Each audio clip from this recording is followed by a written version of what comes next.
So here's a video of the RGB LEDs I'm using in my yard.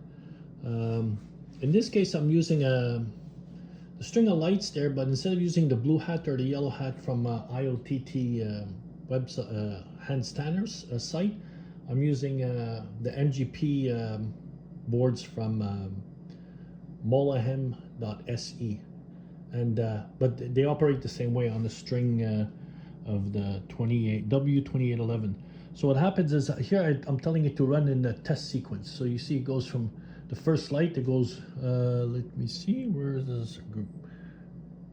Red, green, blue, red, green, blue, red, green, blue. See, so that's how they're wired up in that sequence. So I'm telling it to go from light number 1, RGB, oh yeah, see it starts here. And then that's the second light, third light, fourth light, fifth, 6, 7, 8, 9, 10, 11, 12, 13, 14, 15, 16, 17, 18, 19, 20. And then back to the beginning. So that's guy is using those LEDs, and they look like this string here. Let me find that string. See, it's these lights from. So they're under the layout, but I had to cut them and then install them and then add wires between, because they were at a different distance. So I had to cut this and extend the wires for each one. But they all start off, I got them I think on AliExpress. So that's what they are. They're like a Christmas lights. And see, but on my house, on my turntable here, the roundhouse, what I did is I have those strings, and then I ended up cutting each individual light, and then using a copper wire to connect them to each other. And then basically I heated the wire and melted it basically into the wall, the support here. So now basically the roof will sit on top there without it moving, so it keeps its and in this case, see, I added a few extra stalls here, so I'm actually moving it over. So but as you can see, all these lights, so far there's like 213 LEDs, RGB LEDs. Right now I'm getting them to turn on this sort of orangey yellowish color, but I can make them purple, red, green, blue, any color I want. And in this particular one, I am using the blue hat over there. You can see him right there. So that's what I'm doing with this guy. Okay, hope you find that interesting. Bye. Okay, so what's neat here is, as you can see, there's a train in this block, a locomotive. The block is not selected. So when I select the block, it'll go green, the LEDs at each end. But if the block is not selected, or there's no locomotive, you see none of the lights are on. But in this case, because there's a locomotive in this block, there's a red light at each end. I put it at the end because because it's below. If it would have been here, the LED, and then there's a car or locomotive over it, you wouldn't see the LED. So I made sure that I put them towards the end of the yard where there's space. So that's it. If I take him off the track, it goes out, put him on the track, he's in.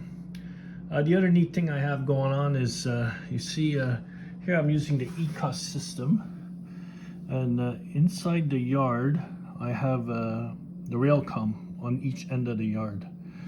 So if I move this locomotive down to here without maybe derailing it, oops. See, so now he's on the track.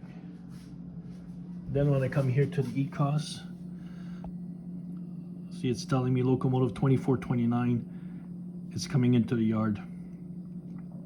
And then this is for the other end. So if I move the locomotive to that end, to the other end, so now as soon as he leaves this yard and he comes here to the ladder, if I put him there without derailing, yeah, see on this end it shows 2429. Then I can go to this track, which gives me my whole yard.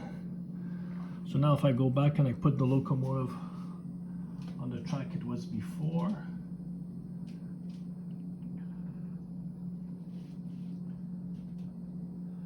only one LED is coming on. Okay, I'm gonna have to change these. I guess I didn't change them all, so I'll have to change them so that they're in sync with here. Yeah. Okay, I only added like the right address for one for each one of the tracks. So basically, I would have to go see if I go here, edit, and then I think it's information. If I tap that one, it tells me that he's LocalNet 1 port 7. If I take the one next to it, Railcom 1.7. Railcom 1.7, and this one is LocalNet Detector 1.7. So if I change this one, let's see. Change it. Take this button here. Hopefully this is all in focus. So it's not Railcom 7, it's 1.7. See, now he goes red. See, then I just have to change each one. Railcom 1.7, no, it's not. It's the other one, 1.7. And so forth. So then I just add the rest of them. Just like the next track might be. Let me see. Put them on the track. So if I go information and this one, he is 1.6. Okay. So then that means I would press this button down here to change it. This guy would have to do 1.6. The other one 1.6, and so forth. So then you see it starts to change. So I'll have to finish that for those guys. All right, that's it. Bye bye.